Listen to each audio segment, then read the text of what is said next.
Mesdames, Messieurs, bonsoir et bienvenue à votre principale émission d'information du soir sur LMTV, La Nyanga autrement. En ouverture, parlons de cette visite du gouverneur de province à l'usine de transformation de marbre de Doussier-Roussou. Vous n'allez peut-être pas le croire, mais les images sont spectaculaires. Regardons.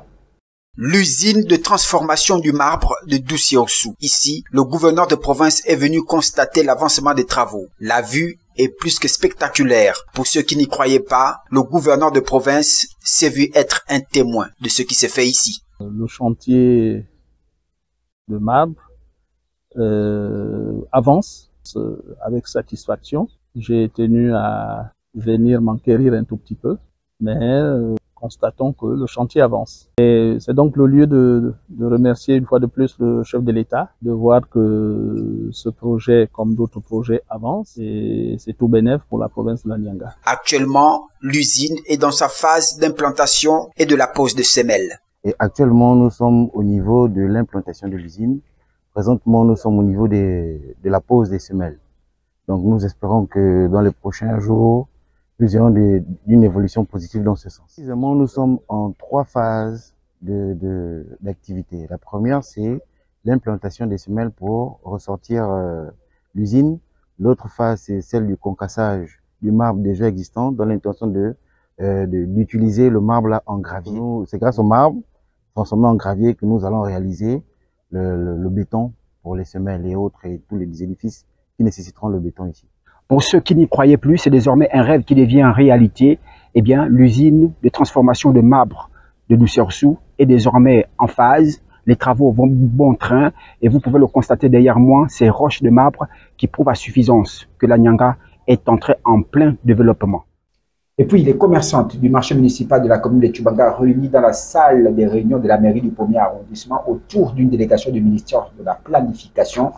Objectif, se préparer pour les enquêtes sur le suivi de l'évaluation sur la pauvreté. Reportage. Cette enquête pour le suivi et l'évaluation de la pauvreté en abrégé EGEP 3 a des objectifs spécifiques, parmi lesquels évaluer le niveau de pauvreté à la fin, mais in fine, ce serait aussi harmoniser les prix. Les unités non standards, vous voyez, ce ne sont pas des mesures aussi conventionnelles. Ce sont par exemple des tas, un tas de tomates, un tas de tarots. Mais même si le tas de tomates a le même prix, mais il arrive, et c'est généralement ça le cas, lorsque ces tas de tomates ayant le même prix sont pris chez des commerçantes différents, et lorsqu'on pèse chacun des tas, il arrive que la quantité de matière n'est pas la même. Il sera donc question pour les commerçantes d'adhérer à cette opération qui visera à évaluer les prix pour une meilleure vente des produits afin de satisfaire le client en qualité et en quantité. Lorsqu'on s'engage à faire une enquête portant sur les statistiques, il y a toujours cette phase de sensibilisation qui précède.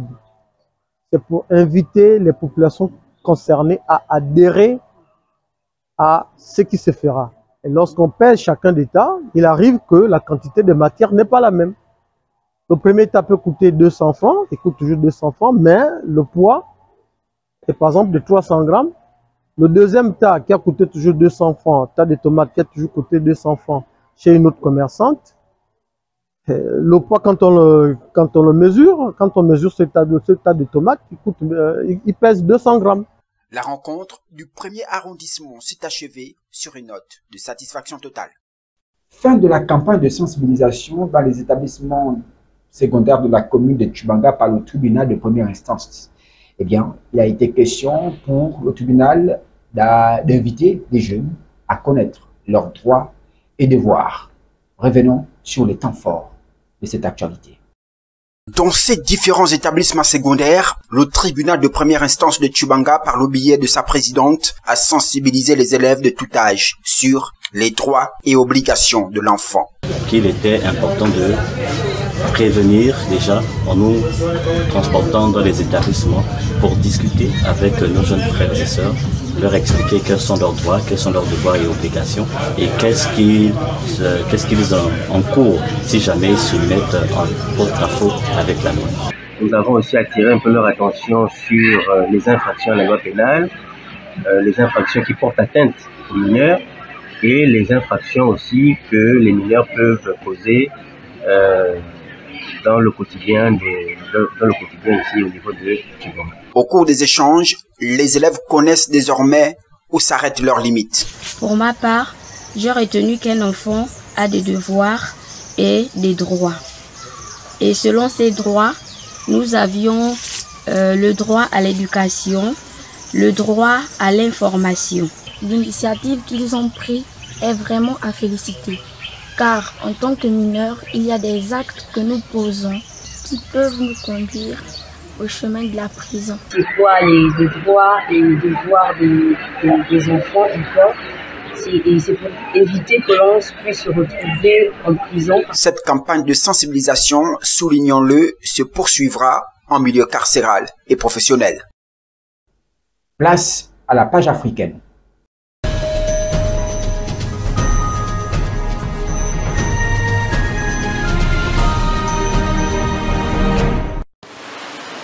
Depuis que les déplacés affluent en pirogue, fuyant l'avancée du M23 soutenu par le Rwanda, un vent d'inquiétude souffle sur Kavinyonge dans le territoire de Béni.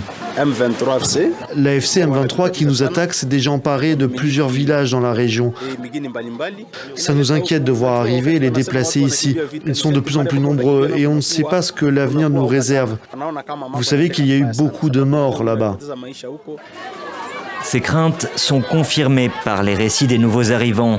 Ils sont déjà plus de 5000 inscrits auprès de la société civile dans l'espoir d'obtenir de l'aide. Le M23 s'est d'abord emparé de Kamandi, où il y a eu de violents combats et les gens ont pris la fuite. Ensuite, ils ont avancé vers Taliya et le nombre des déplacés augmentait chaque jour. Après, ils ont pris Lunyasangé, où ils ont tué nos enfants. Beaucoup de civils et de militaires ont été tués. C'est pour ça que nous avons décidé de nous enfuir aussi. Les habitants de Kavinyonge accueillent les déplacés chez eux et partagent leurs maigres ressources. Mais plus les combats se rapprochent, plus la pêche devient dangereuse et le poisson rare. Les rebelles ne sont plus qu'à 50 km, soit 2 à 3 heures de pirogue seulement, selon la société civile. Les autorités locales, elles, tentent de rassurer. En réalité, la situation est calme à Kavinyonge. La psychose est beaucoup due à l'arrivée des déplacés que nous accueillons. Mais l'armée congolaise s'est déployée en nombre dans notre localité et elle progresse dans certains villages, même s'il n'y a pas de combat. À Musenda, Kisaka, jusqu'ici, c'est notre armée qui contrôle la situation. En ligne de mire pour les rebelles, la ville de Béni, 120 km plus au nord, capitale provisoire du Nord Kivu depuis la chute de Goma, c'est l'avant-dernier territoire de la province encore sous contrôle du gouvernement congolais.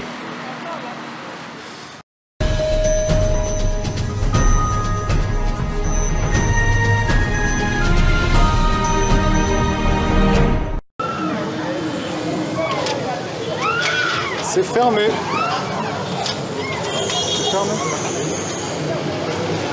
Oh là là là là.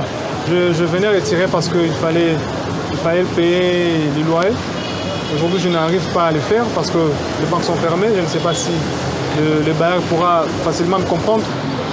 En plus d'avoir fermé les banques à Goma fin janvier, suite à la prise de la ville par les rebelles du M23, Kinshasa ne paye plus ses agents restés en zone contrôlée. Depuis 2 mois, pour survivre, cet ancien fonctionnaire troque sa chemise pour une blouse de fermier. Il s'occupe, aujourd'hui, d'une 50aine de poules.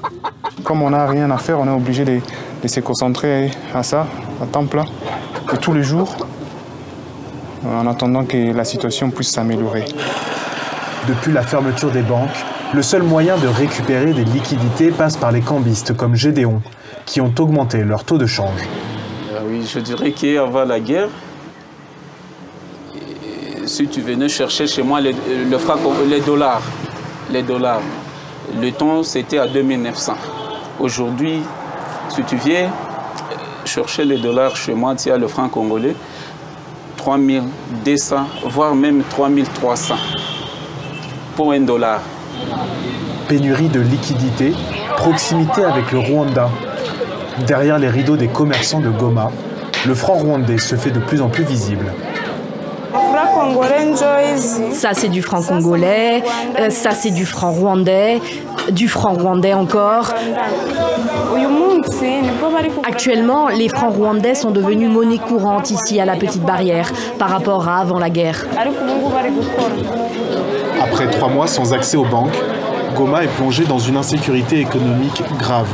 C'est du moins le diagnostic de ce professeur d'économie qui liste les effets long terme d'une telle situation, notamment la crise de confiance dans le système bancaire. Lorsque même on va ouvrir les autres banques, il y aura les retraits massifs de l'argent. Et de là, vous pouvez comprendre que pour ces banques-là qui ne seront pas fortes, ils vont même aller jusqu'à la faillite. Mais aussi, nous commençons même à les constater, il y a la migration et les déplacements forcés de la population qui cherche quoi?